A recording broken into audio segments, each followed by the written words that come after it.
creating curiosity by asking better questions. This is Shed Talk.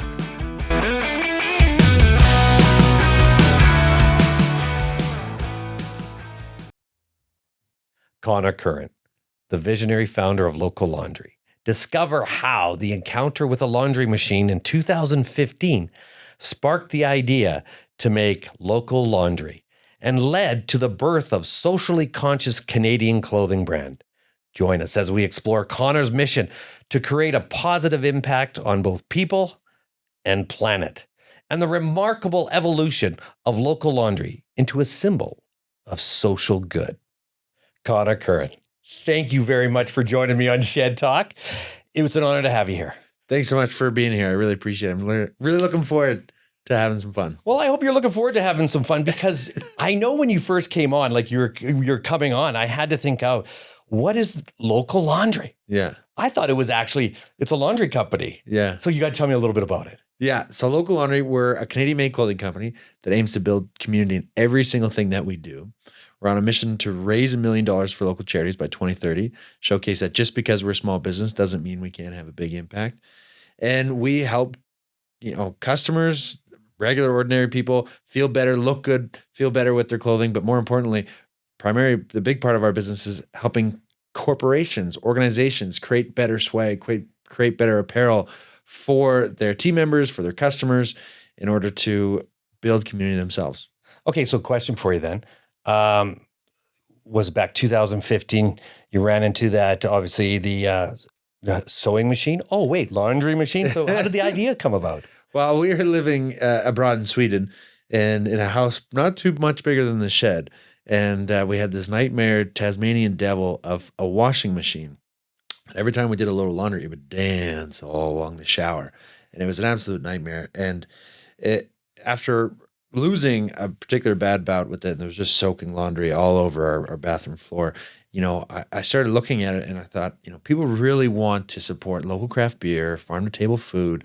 Why can't clothing be made locally? Why can't everyone's laundry be local? And it was my wife who came up with the name, who said, why don't you call it Local Laundry? And from that point on, I was just obsessed. I ran back to school, went to the computer lab, Google searched how to make a t-shirt company, watched a YouTube video. $50 later, I had an online t-shirt company. And I really felt that clothing could be a vehicle to express our values and use as a way to connect with one another and build a community around those values and really build something that could help each other grow. So as local laundry, so what's local about it? So you're talking about local, like farmers from farm to table, and then but how does that clothing work for local? Let's talk about Calgary as an example. How am I going to take clothing, okay, and do it locally? What sets you different and apart from anyone else? And I'm going to talk local farming. Sure. What is local clothing? Yeah. So for us, when we first started, we wanted to invest back in the community. It was actually all about Calgary community t-shirts, coming up with different designs, a Mackenzie Town shirt, a 17th Ave shirt, and really representing your community. Those didn't sell that well, but the ones that did sell was the YYC design, the CAN design. And so we started building this clothing line around representing where you come from and being proud of where you come from, and then using a portion of the profits from those shirts to go back into the community itself and invest back in the community through charities and other kind of things. Now it's kind of evolved beyond that and actually manufacturing our clothing in Canada.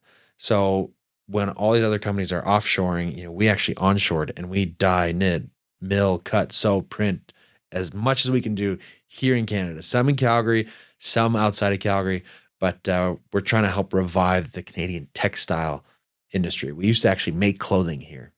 According to Stats Canada, prior to 1989, over 70% of all clothing bought and sold in Canada was made in Canada. And that same stat as of 2020 is less than 5%. So how does the 5% and so let's take Calgary. I want a t-shirt. What does it take to actually make the clothing? So we're down to 5%. Yeah, that's gone overseas. It's all that in a big chip, because right now COVID has changed the way we think of clothing, think of products and everything like that. How do we become that 5% in Calgary? Yeah. So we have to start bringing manufacturing back here. We have to start looking past, making stuff for as cheap as possible and cutting corners. We have to start looking at manufacturing. We used to make things here in this country. Fun fact, Alberta used to be one of the largest denim exporters. You might remember, do you remember GW, G-Dubs? Mm-hmm. That was this massive denim factory in Edmonton that revolutionized techniques in denim making, like selvage and all these sort of things. At one point, Alberta was producing more denim than California. So where's denim come from? How do you make denim? Well, it's cotton, and you have the certain machines that make denim, but that's all gone now. We don't make it here anymore. And it's just shipped. It's all gone overseas. So we don't make anything here. So in order to change that, the reason stuff moves overseas, it's not the materials, it's not the cost of the cotton, it's not the cost of the machinery. Those are all the same no matter where you go in the world. It's the cost of labor. How much do you want to pay someone to make a pair of jeans, to make a t-shirt, right? And we decided we want to pay Canadians. We want to use manufacturers that adhere to strict Canadian labor and environmental laws, that aren't looking to cut corners, aren't looking to make a shirt as cheap as possible, that are going to make a better quality shirt, and at the same time treat their employees with respect and pay them a living wage. Hey, take a minute and smash that subscribe button, and let's get back to the episode. Right? And so that's the difference between why we don't make stuff here. It's the cost of labor. It's the cost to pay Canadians.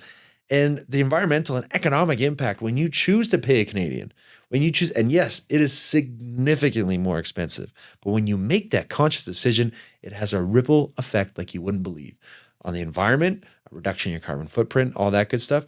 But that money stays in this country, it stays in our economy, and it goes to help support a diverse Canadian economy. All right, let's get into COVID on it then. All right. Okay. So all of a sudden your business is up 2015. All of a sudden we get COVID. Okay, yeah. COVID's coming in. Now let's talk about exactly what you just mentioned about textile. Okay, labor in China. Okay, yeah, it's dirt cheap or wherever, overseas, wherever that is. Yeah. But all of a sudden COVID hits. Here you are with a brand, okay, that you're going to start manufacturing here. How did COVID, and I'm gonna get into another question about COVID, sure, how it's changed the way we've done business today versus the way we've done business before.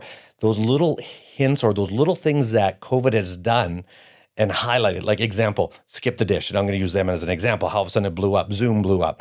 In the clothing industry, doing it local, how has that blown up? Yeah, it's changed our business significantly. So prior to the pandemic, 60-70% of our revenue was coming from wholesale retail stores. We were in 20-30 stores across Canada, right? We were selling wholesale, retail, and that was great. COVID hit, that all shut down. That's when we switched to producing custom Canadian-made collections for different companies, right? Different companies wanted their logos on our sweaters and everything. Our supply chain was all based here in Canada. So the pandemic didn't really affect our supply chain as much as it did others because we didn't have to wait for freight. We didn't have to wait for things to be sent overseas. It was all here. And then we had people ready and willing to work. And then more importantly, we had organizations that wanted to support local. They wanted to support Canadian made. They wanted a better quality garment. So during the pandemic, we doubled in revenue. We doubled in size. We grew significantly, and it's had a major impact on our business. And we're still seeing that impact today. And we're seeing a lot of people that businesses, and they go and they grow during like there's people that obviously didn't make it during the pandemic. Yeah. They didn't die. Yeah. There's no such thing as that. Yes, people did die. Don't get me wrong. I gotta be careful how I say that. Yes, that did happen. But at the same time, what they did is they pivoted. A lot of people don't like the buzzword pivot. They changed and morphed into something else that became bigger than what they were. Yeah. Example, that clothing line, when all of a sudden you're going into there, you're creating something pretty spectacular. But how did working from home, people have to work from home making those products? Or did you actually keep everybody at the shop as well? So we don't own any of the manufacturing. We don't own any of the decorating. We have a very small and nimble team. So it was our manufacturers that were able to keep people in the shops. In a manufacturing clothing shop, you can create significant distance between people. So, and they were all deemed as essential, so they were able to stay open. They were able to have people come in, work safely, be able to still provide for their family. And so they just needed work, right? And so we went out and sought companies who we placed 1,000-piece orders, 2,000-piece orders, so on and so forth, in order to keep those manufacturers up, running, operating smoothly, able to pay their employees here in Canada, continue to support a diversified Canadian economy. And our customers, our community, our collaborating partners, they all jumped on it and were massively supported. And that's why we were able to grow so significantly during the pandemic.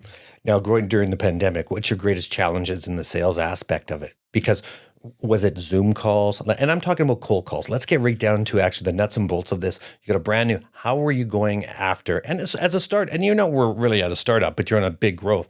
Tell me that process of actually, what was it like, or how did you do it, that growth potential on cold calling during a pandemic where it's isolated? Yeah. It's just storytelling. That's all we are as entrepreneurs and CEOs. Like, our job as the owners is to tell a story, the why it's so important, what we're doing, why we do it, how we're doing it, and to tell that story. So we got on social media, our charitable aspect of our business, through that we were able to get on traditional media, get a lot of pickup there. And it's just a feel good story to talk about, two young guys wanting to start a Canadian made clothing company, want to invest back in the community through their social entrepreneurship, and wanting to revive the Canadian textile industry, support a diversified economy. And it was just, we just told our story. We told our story. The one constraint we always run into is price, right? We're significantly more expensive than, most clothing providers. And there's a traditional mindset that these companies, when they have come time for their swag budget and they want to come up with new clothing for their team members or customers, they're used to that $5 t-shirts, that they can get on a dime. But they're shirts that make everyone look like they're wearing barbecue covers, and they end up in people's pajama piles. So our biggest thing on these cold calls is to say, like, why are you making pajamas for your customers? What does it say about your brand? What would it say about your brand that you partner with a local Canadian made? Hey, take a minute and smash that subscribe button, and let's get back to the episode. On a mission to donate $1 million to local charities. And that's the piece of clothing you put on, your brand on. What does that say about your brand? And how close are you getting to the $1 million into the charity to donate? We're just over 200,000. So we're well on our way. Awesome. And it's only getting bigger and bigger every year. Through our Giving Garments program, every toque, sock, blanket that we sell online, wholesale or custom, we donate 1-for-1 to shelters all across Canada. Explain the 1-to-1. Every toque, sock, blanket we sell, we donate a toque or sock or blanket. Oh, but it's not cash. No. Okay. It's a physical toque. So these shelters, every year, you go to walk into any shelter, that is some of the most in-demand items that they are constantly out of stock in, to give to those in need. So we've to date we've donated over 5,000 toques, 2,000 pairs of socks, 500 blankets to shelters all across Canada. And what other charities have you been in as well? You name it, we've donated to them. We're cause agnostic. We've donated to cancer charities, kids sport, brown bacon for Calgary kids. Like, if you can think of a charity, we've probably donated in this city and in Canada beyond. So you're an entrepreneur. You're going in there. What's the biggest challenge you've had as an entrepreneur, individually, just by yourself? It's always going to come down to sales. It's always going to come down to cash. Always come down to sales and cash. Because as an entrepreneur, you can have all these lofty ideas, these visions. You want to make the world a better place, all this, and that's great. And it's a big part of what we do. At the end of the day, if you're not bringing money in the bank, none of that matters. That is so true. We have issue with the word social entrepreneurship, because we're a business. We're a for-profit business. Make no mistake about it, right? That is our primary objective, is to make money. But that doesn't mean that we can't do it in a way that's going to leave the community in a better place that we found it. That doesn't mean that we can invest in the community and make people's lives around us better. But if we don't take care of the business first, the business won't be around long enough to take care of the community. And I think that's the issue we're seeing in social entrepreneurship. And that's what we're seeing, post-pandemic. A lot of these companies with great missions, great values, great people, and great visions, but they lean a little bit more towards too much to the social and not enough to the entrepreneurship, right? And that's something that we take pride in is, yes, we are a social enterprise. If you want to call us that, great. But we're an entrepreneur enterprise first. And that is what allows us to do the social aspect. And we think in the next couple of years, 5, 10 years, That's just going to be the way you do business. It's going to be table stakes. All the community investment that we're doing is just going to be table stakes. It's just how you do business. And that's what we're really trying to foster and be the example for. Yeah, and you can really see that now. Go back 10 years. Like I'm over 50 years old here, and I've been in business for 100 years or whatever that story is. And exactly what you're saying, you know what? And profit is not a dirty word. And we have to be profitable so that we can make change in the world and actually put our footprint on the world, whatever that's going to be to that individual company like yourself. And then get back into the entrepreneurship of what's keeping you up at night. Never mind the sales. Let's get down to the nitty gritty. Because when you're starting off as an entrepreneur, what do you find your greatest challenges? Your board of directors, like where are you getting your visions from? And I'm going to use this because with Grow, you're in the EO thing, Grow. Yeah. How has that been for you? Like your board of directors and people that are guiding you. How has that helped you and transformed you? Well, we don't have a board of. I'm using like Grow as your board of directors. Right. I mean, I'll be honest. I sleep great at night. If my business partner was here, if he was here, he might tell you a little differently because he doesn't sleep as well as I do. But I think you have to have two things. You have to have passion. You have to have curiosity, right? And you have to be passionately curious. Yeah. Because I think you always have to be learning. And if you're not curious about new things, new ways to do business, what worked yesterday is probably not going to work today. And what's working today might not work tomorrow in this ever-changing world. So you have to be curious and you have to be willing to learn. So this Grow program, like finding out there's more than one way to do business. There's more than one way. You don't know everything. You're not the smartest person in the world. You can't do everything yourself, So being willing to learn, but also being willing to ask for help. I think that's something that a lot of entrepreneurs lack is the sense of pride, the sense of, feeling that they have to have all the answers. You don't, right? Many people, we have a community. There's a lot of people out there, that want to help. I imagine you are a massive help to other entrepreneurs and other business owners. Hey, take a minute and smash that subscribe button and let's get back to the episode. But you don't know how to help everyone. Sometimes you just have to be willing to ask and say, I need help with this, and throw it out there. My superpower is I have no shame. I will ask for anything, anytime, anywhere. I'm not afraid to look like the biggest dum-dum in the room because I know what I want to do and I need to get it done. If I need help, I'm going to ask for it.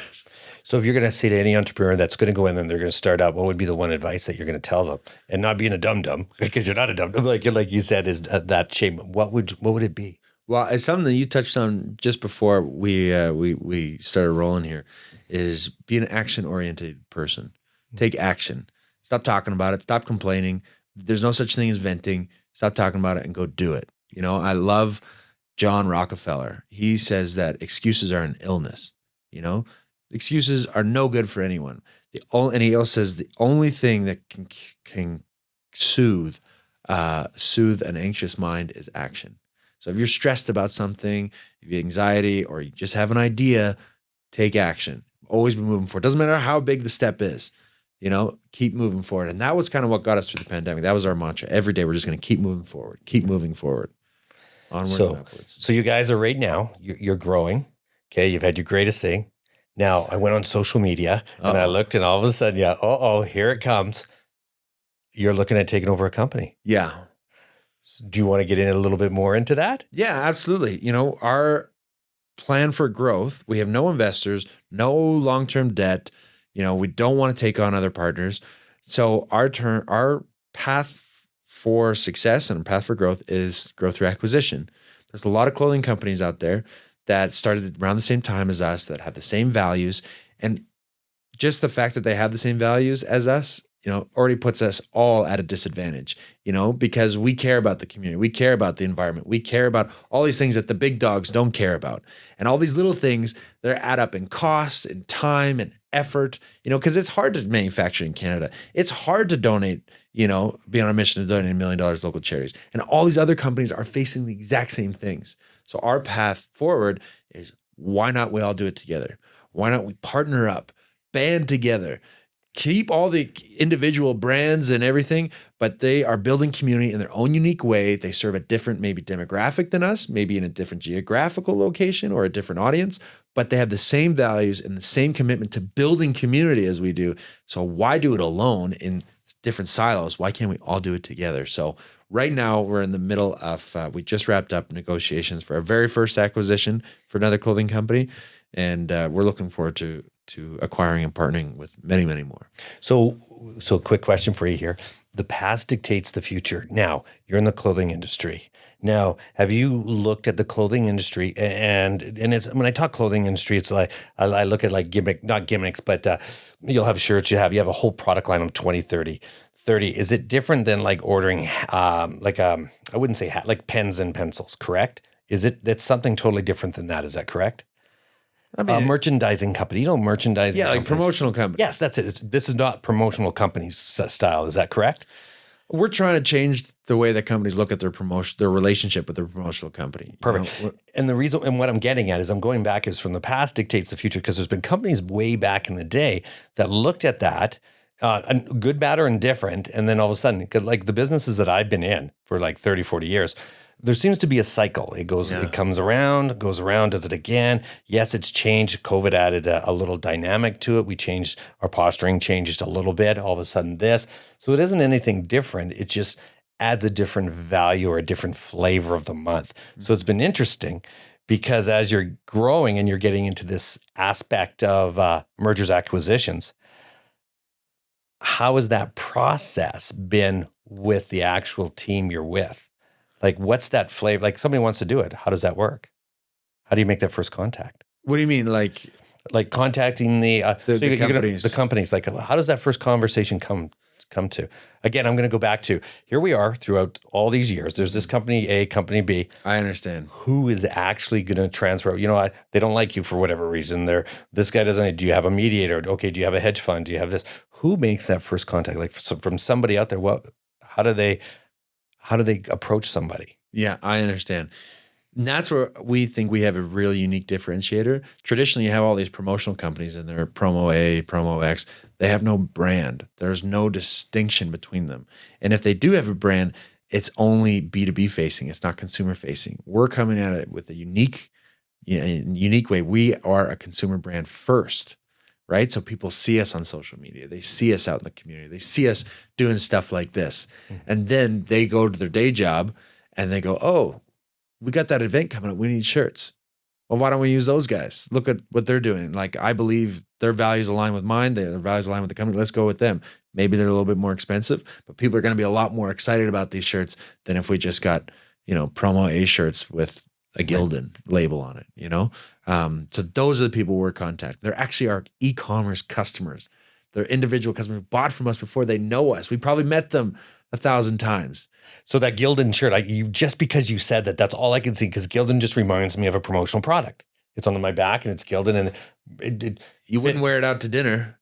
You wouldn't wear it out amongst your friends. Like, no, it's one of those things. I only wear one t-shirt, one shirt all the time, every single time. So yeah, no, they definitely, but you're right. Yeah, that is. It doesn't make you look good. It doesn't make you feel good. It ends up in your pajama pile. Yeah. And what a waste of money, what a waste of time, what a waste of effort to produce a t-shirt. Why not create something that you could be proud of, that you have people wearing that they can't wait to wear, and they're going out, they're wearing it to the bars, they're wearing it to the events, because that's a nice shirt. Where'd you get that shirt? Let me tell you, this is my company. They supported this great local owner. They're trying to revive the Canadian. They're on a mission. Blah, blah, blah. Right. Now all of a sudden they're excited to wear this shirt. And that's what gets me excited. That's what makes me so passionate about clothing, because clothing is such a representation of our values. How we decide to dress ourselves in the morning is an either conscious or subconscious decision of how we want to be perceived in the world. It's such a vehicle to connect people. And so why not make that a little bit more interesting, Hey, take a minute and smash that subscribe button, and let's get back to the episode. Yeah. What's your favorite shirt? My favorite shirt? Favorite shirt. Okay. Doesn't have to be a brand, or maybe it is. I like our jackets. The jackets. So it's a shirt jacket. So this is made from heavyweight cotton, same material that we would produce a really high quality sweater from, but we zhuzhed it up, gave it some structure, gave it some buttons, and now it's something that has the coziness of a sweater, and it stretches, it feels good, but you can wear it out to dinner, put it on a nice pair of jeans, nice pair of boots, and it's got this rugged look. It's perfect for that Calgary lifestyle where you want to go to the office Monday to Friday, Great, you can wear it. You want to go out dinner? Great, you can wear it. But you want to go to the mountains for a hike or a ski on the weekend? It works for that too. So it took us a long time to produce, but I absolutely love it. So it's like your own brand, obviously. Yeah. That is so cool. You know what, Connor? Thank you very much for joining me on Shed Talk today. That was awesome. Thank you very much. And is there anything that I haven't thought of thinking about? What do you think? Do you have a question? I got probably 1,000 questions for you. What I want to know from your aspect, a lot of people ask, how do I start a business? And you said you've been in business for a long time. What I want to know is someone like us, we've been in business for 8 years, right? You've been like, if you go back to talk to yourself, not before you started, not when you were just starting, but when you were kind of coming on the up and up, right? You've been in it about for 8 years. What advice would you give yourself? Never. The advice that I'd give myself, and I still do it to this day, and it's the exact same advice. So here I am at 55. I own a whole whack of companies. What would I say back then to the difference between now and then is exactly the same. Just do it. Yeah. And be unstoppable, because the bottom line, it's not about the money you make. Yeah. It's about the people you change. And every single day, every single dime, everything you put back into humanity comes back to you tenfold. And I look back in mistakes that I had done too as well. Well, it doesn't matter. It's not a mistake, because I can't do what I'm doing today without knowing that yesterday. Yeah. So as an advice, and you're going back to that good question, we're back to the host. But you know what? It's actually putting back and doing it. And don't be afraid to fail. And that's where we all go in, and people talk too much. Oh, shoulda, coulda, woulda. No, you would have shoot all over yourself. So, but yeah, advice for myself back then would have been just go. And it still is the same advice I'd give myself. So that's awesome. That's really inspiring to hear. I appreciate you sharing that, because that's exactly what I feel sometimes, but it wavers. So just hearing you reinforce that gets me pumped. So I appreciate that. No problem. I'm here because Shed Talk, the things you know, you don't know. That's right. I like it. Thanks, Connor. Thanks for having me. Now you know. Shed Talk.